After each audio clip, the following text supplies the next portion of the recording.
Hello बच्चों, आज हम लोग डिस्कस करते हैं कॉम्पिटिटिव एग्जाम्स में बच्चा सेलेक्ट कैसे होता है या इनफैक्ट सेलेक्ट क्यों नहीं होता है। क्या कई कई बार बच्चों को ओवर कॉन्फिडेंस मार ले जाती है?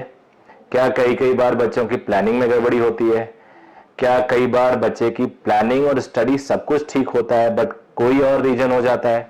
तो एक छोटा सा मैंने सोचा आज आप लोग के साथ डिस्कस करूं, बिकॉज ये फाइनल स्टेज है 2020 का, जहां पे आप लोग को आने वाले टाइम में जेई और नीट देना है। डेट्स अनाउंस्ड है। हर बच्चा फाइनल लेवल के प्रिपरेशन में गुजर रहा है। इस साल थोड़ा स्पेशल इसलिए हो जाता है क्योंकि इस साल कोरोना की वजह से आपके एग्जामिनेशन के डेट्स जो है चेंज हो गए हैं। मैं पिछले 18 साल से कोचिंग इंस्टीट्यूट्स में हूँ at various level, right from teacher, administrator, academic head and even higher level, director, deputy director. तो मैंने ये पाया है कि कई बार बच्चों की जो प्लानिंग होती है, सबसे ज़्यादा मिस्टेक्स वहीं होते हैं। उसकी स्टडी बढ़िया चल रही होती है, उसके जो आवर्स हैं रोज के स्टडी के वो भी ठीक चल रहे होते हैं। बच्चे को कॉन्फिडेंस होता है, टीचर को कॉन्फिडेंस होता है, बच्चे के पेरेंट्स को कॉन्फिडेंस होता है, और सिलेक्शन फिर भी नहीं होता। तो थोड़ा सा आज हम लोग डिस्कस करना चाहेंगे इस पे। क्या आपको लग रहा है कि अभी आपके पास जो टाइम है, पहले तो ये सोचो कि अगर आप जीरो से स्टार्ट करो तो भी क्या सिलेक्शन हो सकता है? मेरा मानना है कि अगर हम जीरो से भी स्टार्ट करें तो अभी भी हमारे पास इतना टाइम है कि हम सिलेक्शन कर सकते हैं। तो मैं अब डिस्कस करने वाला हूं what should be the strategies of selections. अभी स्ट्रेटजी, आने वाले टाइम की स्ट्रेटजी क्या होगी, इसको जनरलाइज भी कर सकते हैं, उसको बच्चे भी देख सकते हैं जो अगले साल जेईई और या नीट देंगे। तो सबसे पहले आप लोग को क्या करना है, आप लोग को प्लानिंग करना है। जैसे सिलेबस, आप मान लीजिए आज से आपने प्लानिंग, मेरे वीडियो के बाद आपने प्लानिंग शुरू की, तो फिजिक्स रखिए, केमिस्ट्री रखिए और मैथ्स रखिए। पीसीएम ग्रुप के बच्चे फिजिक्स, केमिस्ट्री, बॉटनी, जूलॉजी के चारों रखिए। बॉटनी पीएमटी ग्रुप के बच्चे जब आप चारों रखेंगे तो रखते ही आपके माइंड में कुछ क्वेश्चंस आएंगे, ये आता है, ये नहीं आता, ये आता है, ये नहीं आता, ये बिल्कुल नहीं आता, ये कम आता है। तो आप पहले सिलेबस को क्लियर कर लीजिए, आपको पता चल जाएगा ये मेरा स्कोप है, इसके बियॉन्ड नहीं आने वाला। अब सिलेबस को प्लान करिए, because planning is very important part. पहले आइडेंटिफाइंग द सिलेबस, फिर प्लानिंग। प्लानिंग जो होगी उसमें कई फैक्टर आते हैं। अब देखो, प्लानिंग में कई सारे फैक्टर होते हैं। एक तो टाइम लेफ्ट, कितना टाइम बचा है, वो बड़ा मेजर फैक्टर होता है। दूसरा, आपकी प्रायोरिटी क्या है। कई बच्चे फर्स्ट रैंक के लिए पढ़ रहे हैं, कई सिर्फ सिलेक्शन के लिए पढ़ रहे हैं, किसी बच्चे को कुछ कॉलेज चाहिए। तो प्रायोरिटी का एक टाइप तो ये हुआ। दूसरी टाइप प्रायोरिटी सिलेबस में कि ये हमें आता, ये हमें नहीं आता। बायोलॉजी हम कर सकते हैं, फिजिक्स में दिक्कत है, तो उस टाइप की प्रायोरिटी भी सेट करिए। फिर आप अपने सिचुएशन को देखिए। सिचुएशन में आपका अपना कंडीशन आ जाता है। जैसे कि इस टाइम लॉकडाउन चल रहा है, कुछ बच्चे ऑनलाइन क्लास ले रहे हैं, कुछ वीडियोस देख रहे हैं, और कुछ बच्चे सेल्फ स्टडी में बिलीव कर रहे हैं, कुछ टेस्ट सीरीज दे रहे हैं। तो अपनी सिचुएशन को एनालाइज करिए।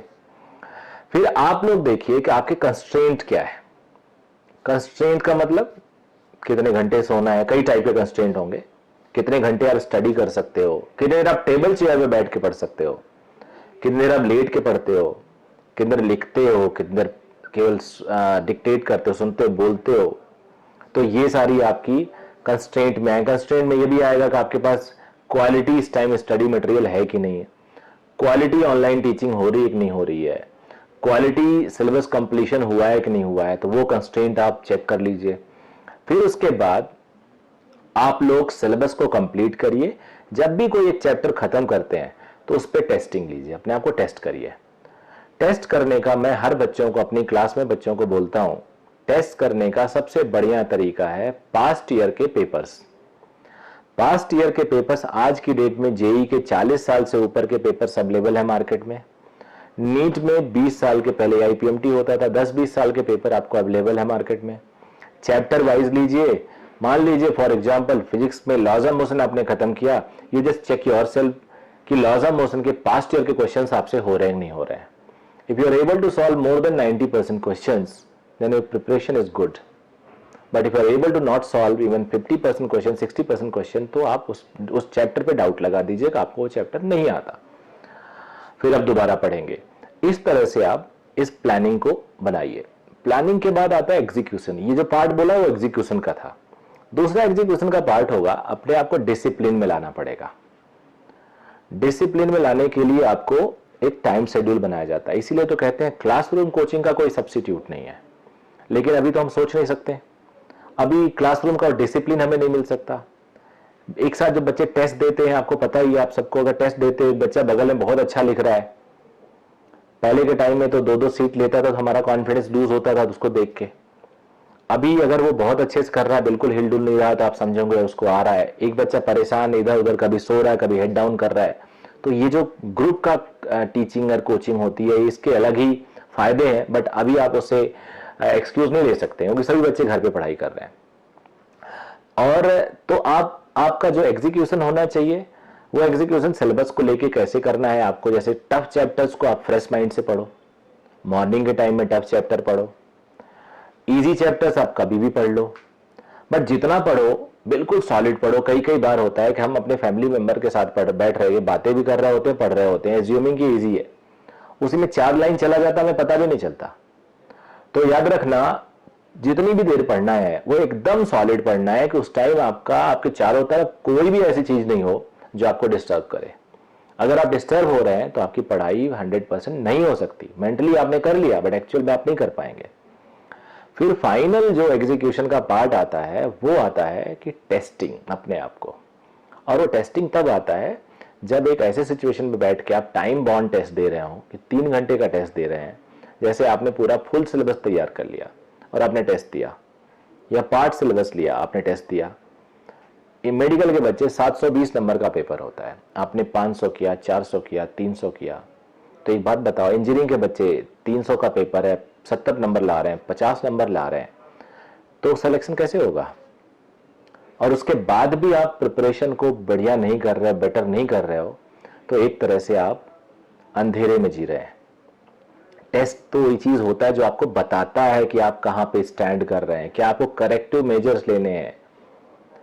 तो टेस्ट को सीरियसली लीजिए। एक कहानी मेरे दादाजी सुनाया करते थे, बहुत ही रिलेवेंट है आज के डेट में, कि एक बार एक कोई बूढ़े आदमी थे, उनकी डेथ होने वाली थी, तो यमराज आए उनको लेने। आपको पता है यमराज आते हैं, हमारी हिंदू परंपरा में होता है, वो बंदे को लेके जाते हैं ऊपर, स्वर्ग या नरक ये तो किस्मत जाने उसकी, लेकिन लेके जाते हैं। तो यमराज जी ने उन बूढ़े व्यक्ति से कहा कि चलो भाई तुम्हारा टाइम हो गया। अब जो बूढ़े व्यक्ति थे वो नाराज हो गए। उन्होंने कहा ऐसे कैसे जाऊं, तुमने तो बताया नहीं मेरे को, तुमने तो कोई मुझे नोटिस नहीं दिया। ऐसे बिना नोटिस के तो आजकल मकान मालिक किराए मकान भी नहीं खाली करा सकते, तुम मेरा पूरा का पूरा मकान खाली करवा रहे हो।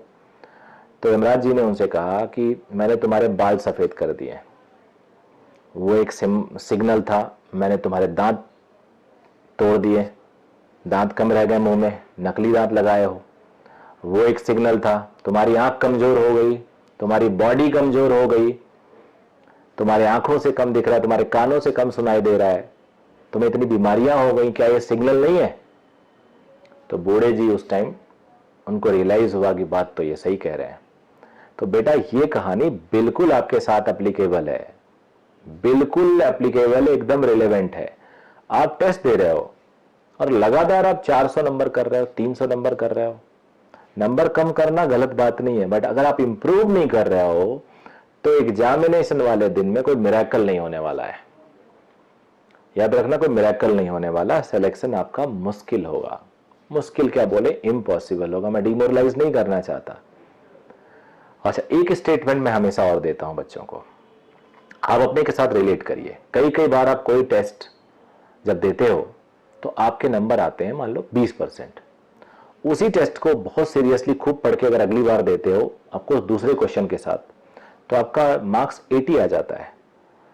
तो क्या आपका माइंड बदल गया? जनरली ऐसा नहीं है, बिकॉज माना जाता है कि माइंड जितना डेवलप होना होता है वो बचपन में हो जाता है। उसको हम शार्पन कर सकते हैं प्रैक्टिस के थ्रू, बट ये जो वेरिएशन इन मार्क्स आया ये बिकॉज ऑफ प्रैक्टिस आया। तो एग्जामिनेशन का जो रिजल्ट होता है it always reflects your preparation, not your IQ. Sometimes you prepare well, you may score better, and at the same time if you not prepare well you can score less. तो जो marks आता है उससे आप अपने आप को मत आंको, अगर कम आता है सोचो आपने तैयारी नहीं की, अगली बार करिए, बढ़िया रिजल्ट लेके आइए। तो याद रखिएगा, जिस चीज की आप तैयारी कर रहे हैं अगर उसमें सिलेक्शन हो जाता है पहली बार में, तो कितना कॉन्फिडेंस आएगा आपको थ्रू आउट द लाइफ। आपके लिए एग्जामिनेशन रिलेवेंट है, कम है, आपके पेरेंट के कहने पे आपने किया, आपका अपना ड्रीम था या नहीं था, कोई मतलब नहीं होता। आपने अगर प्रिपरेशन किया, आपने ठान ली, तो आपको लाना है, अचीव करना ही करना है। और यार ये इतना इजी होता है, बिलीव मी, अगर सब सिस्टमेटिक चले, सिस्टमेटिक पढ़ें, तो तुम्हें कुछ करना ही नहीं होता है। आजकल तो हर चीज अवेलेबल है। अभी घर पे हो तो आपको वीडियोस अवेलेबल, मैं खुद अपना फिजिक्स का पूरा कंप्लीट वीडियो डाल रहा हूं, that is absolutely free for all the kids. तो आप लोग बेटा प्रिपरेशन अच्छे से करो, इस टाइम को यूटिलाइज करो। ये ब्लेसिंग्स इन डिसगाइज है इस टाइम, इतने बढ़िया टाइम आपको कभी नहीं मिलने वाला है। तो मेरी तरफ से, मैं डीके मिश्रा अग्रल क्लासेस की तरफ से आपको all the very best. I hope आप लोग का सिलेक्शन होगा इस साल, आपके अपने दम पे होगा। बिकॉज अगर टीचर या मेरे दम पे होता तो मेरे सारे बच्चों का सिलेक्शन हो जाता। ये आपके दम पे होता है, हमारा काम तो सिर्फ गाइड करना है। हम सबको गाइड करते हैं, सिलेक्शन कम लोग का होता है, रैंकर कम आते हैं। तो ये आपके दम पे आपका सिलेक्शन होगा। All the very best, thank you.